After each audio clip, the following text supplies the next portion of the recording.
When Luffy faced off against Kaido on the rooftop, it was a no-holds-barred showdown. Their focus was squarely on taking each other out, no distractions. Well, until this guy came along. But when we shift the spotlight to Luffy versus Kizaru, the stakes and circumstances are entirely different. You see here, Luffy isn't just battling his enemy, he's also on a mission to keep his promise to Vegapunk, helping him to escape Egghead Island. Meanwhile, it's fair to say that Kizaru has a much darker agenda. He's out to assassinate Vegapunk. In this high-stakes situation, Luffy's got more on his plate than just defeating Kizaru. He's juggling a fight against an admiral while keeping a watchful eye on Vegapunk and his crew. It's not your ordinary one-on-one battle, it's a multitasking showdown. Now I'm certain that as Kizaru is unleashing these new moves and attacks, we're all paying close attention, anticipating the reveal of his awakened form and the abilities that will come with it. Kizaru's awakening will not only silence the Admiral Doubters once and for all, but will also further solidify Kizaru's status as one of the top tier characters in the series. People will stop taking Kizaru so lightly.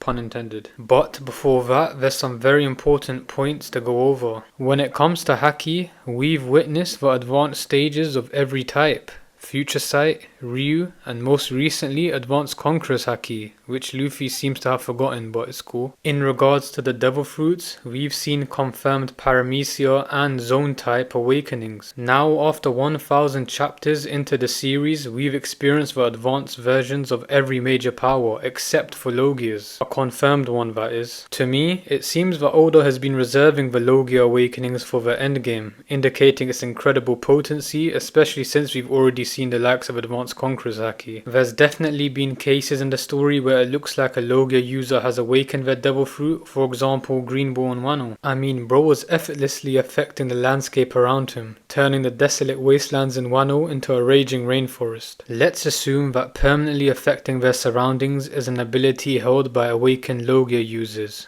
Would this be all there is to a Logia awakening? No, there's more. I'm saying Logia awakenings such as Kizaru's are gonna be a game changer. They give users the power to control their element beyond their own body. Take for instance the Fire Fruit. Normally the user can transform into fire and emit flames, but with an awakening they gain control over external sources of fire, whether it existed beforehand or not. Here's the big idea. Devil Fruit awakenings, no matter what the type, unlock abilities beyond what you'd get with just the basic powers of the fruit. Kaido himself mentions that a Devil Fruit awakening happens when your mind and body catch up with your powers. So if a Logia user syncs up with the element their fruit specializes in, the ultimate result could be mastering control over all sources of that element, whether it's from their own body or not. Imagine this, if Kizaru gains the power to control all light around him, no matter how vast the area, what could he unleash to baffle Luffy and the crew? Well, Oda might have already dropped a massive hint about what Kizaru's awakened attacks will look like. Kizaru has 3 main attacks, all of which are named, and I'm not going to read them out in Japanese because I'm not trying to have the whole of Japan on my case, so I'll leave the translations on the screen. His main attacks are the 8-span mirror, the sword of the gathering clouds of heaven, and the comma-shaped jewel.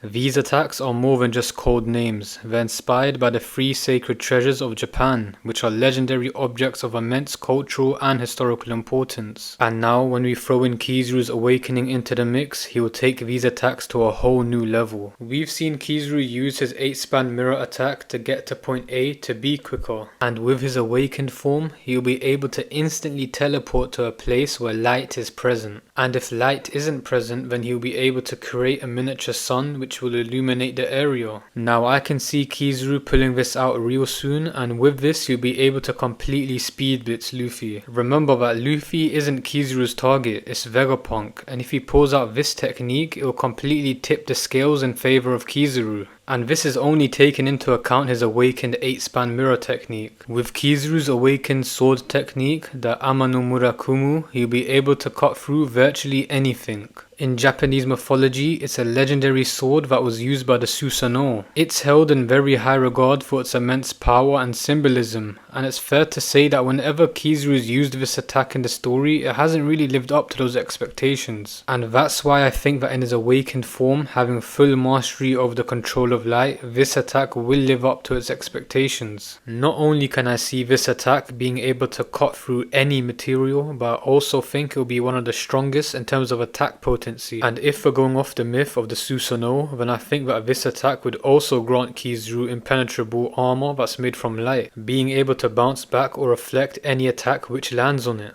And finally, his awakened comma-shaped jewel attack, which I think will grant him the ability to heal himself at an unprecedented level. The comma-shaped jewel is associated with protection and purifying properties, which is often invoked to ward off evil spirits, curses, and negative energies. It's essentially considered a symbol of divine protection. When using this awaken technique, I think that Kizaru will be able to perform something similar to photosynthesis, where he's able to heal himself and others using his light. He could be able to create a barrier of light around himself and his allies, which would heal anyone who's inside the barrier. And let's not forget about his light clones. If they're able to go around to wounded allies and heal them, then bro is literally a walking medkit. Now you can see just how crazy and endless the possibilities are here. If an awakened Logia user is able to control the external sources of the element, then I can see why Oda has chosen to reveal this for last. Not only is it so versatile, but it literally enhances the awakened user's combat ability in every department. Now let's get back to Kizaru. Do I think he will use all of his awakened abilities in Egghead? No, of course not. And the main reason for that is what I was saying earlier. His fight with Luffy is not your typical one-on-one battle where you go all out and showcase all of your abilities. Right now it's apparent that Kizaru's mission is to kill Vegapunk, so if he was to use an awakened ability, then it would definitely be his 8-span mirror attack. When he uses this, it would give him unprecedented levels of speed, and you could also get a deeper insight from Vegapunk on the Logia Awakenings. Just like that, we could get a cheeky little flashback from Kizaru and Vegapunk, which has been hinted at for a while now, and it'd also explore their connection deeper. Anyways, comment what you think down below. How do you think the Logia Awakenings will look, and how do you think this arc will end? Before I end this video, I just gotta say that admirals equals yonkos.